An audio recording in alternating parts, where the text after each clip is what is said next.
wanted to give an example today of a new type of ritual that I've been working with. I call it Hermetic Zen. My basic approach has been, for the past 15 years, to work with traditional Western esoteric arts like astrology and magic. And I've wanted to use as much as I can the authentic Western esoteric tradition. However, unfortunately in the West, we were foolish enough to let our esoteric lineages die out. So while there may be living Hermetic masters who can trace back their lineage to the first century, I'm not aware of them. They don't have websites. So what I've decided is that if I'm going to practice magic and astrology and do it seriously, particularly as a teacher, I need to do it within the context of a spiritual tradition. I need to make sure that my astrology and my magical practice are firmly grounded. And so I've decided to work within Zen. And for the past 2 years or so, I've been actively participating in Soto Zen, which is a Japanese form of Buddhism. Zen means meditation, and so the Soto Zen school in particular is very much focused on meditation and sitting meditation, known as Zazen. So at the same time, they still are Buddhist and still preserve much of the ritual and even somewhat of a magical approach. Now, American Zen is more and more moving towards a more of an atheistic, materialistic approach, but I thought I'd like to come back and sort of reverse that.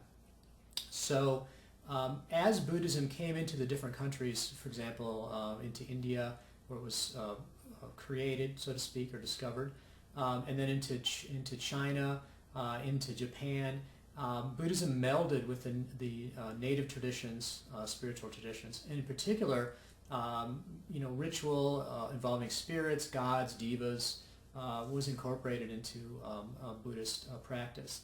And to this day, in the official Soto Zen ritual book, which I have, they have invocations of earth spirits, of tutelary spirits, of various deities that are still, while not the predominant focus of Zen, are still important.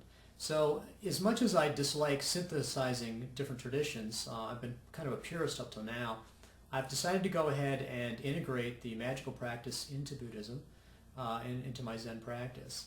So one of the first rituals I've been working with and decided to film for you was an invocation of the moon, in particular the 6th Pentacle of the moon from the Greater Key of Solomon.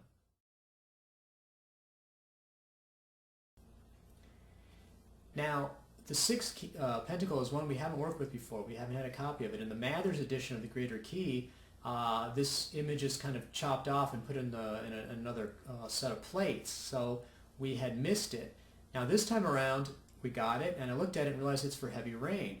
Well, that's useful because the Midwest and Iowa, in particular eastern Iowa, are suffering from abnormally dry conditions. We're almost in drought, if not officially in drought. So I've tried this a couple times. My focus is on sort of goosing things along. I'm not trying to make it rain on a completely clear day.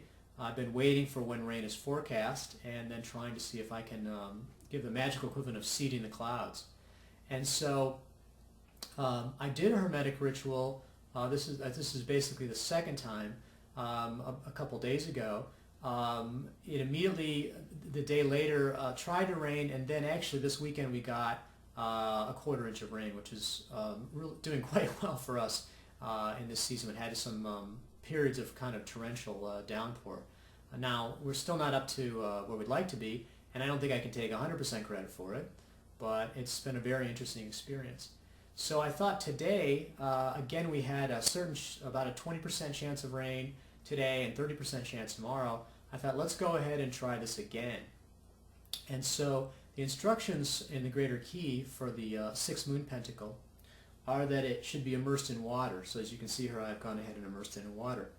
And what you'll be seeing in the Hermetic Zen ritual is, as I said, a combination of Zen and the traditional moon invocation. So what you'll see is I'll come in and do some initial sort of opening ceremonies with the Buddha, burn incense, and then I'll sit Zazen briefly. And for purposes of this film, I've kind of cut it short, but typically Zazen I'll sit every day 20 minutes in the morning and then the evening, and then if you go to the Zen center, to a monastery, typically the units of zazen will be 40 minutes, and on a more intense meditative period called a session, you might be doing 15 hours over a day and a half of zazen. But that's certainly associated with the Zen school, the Soto Zen school. Then doing some prostrations, which are the full bows all the way to the ground. This is something that's very traditional Eastern culture. Westerners seem to have a trouble with it. I don't find it to be to be that problematic. And then I'll sit in the what's called the seiza position. You can see on my knees. Traditionally, they probably would have been sitting in the full lotus or half lotus position. Being a Western and getting a little bit on in years, I'm not quite as flexible, so I use the seiza position. And then I do the standard moon invocation from Picatrix. So I hope you find this interesting. Obviously, this is sort of unique. No one else is doing it. I'm hoping that as part of the Celestial Order, which is a Hermetic Zen order that we're getting underway, that we'll start doing more of this type of ritual. But certainly you can also do the traditional Western invocations within the context of many other types of ritual, as long as they're compatible. So with that, let's take a look at the Hermetic Zen ritual for the 6th Pentacle of the Moon.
Hail unto you, O goddess and blessed lady, fortunate, cold and moist, tempered and beautiful. Of all the planets, you are the head and the key. Your movement is smooth, you have shining light, lady of happiness and joy, good words and good fame with the power to bless.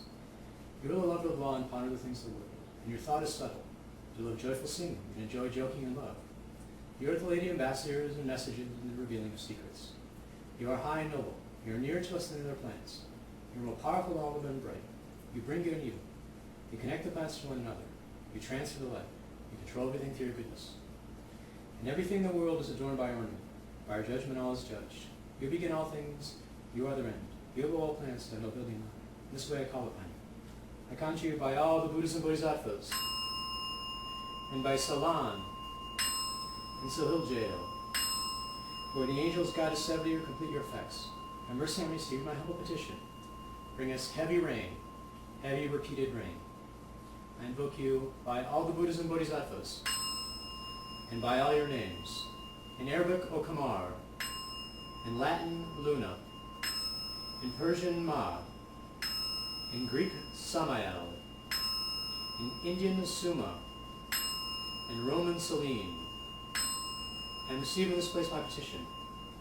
Thanks be unto you, O moon.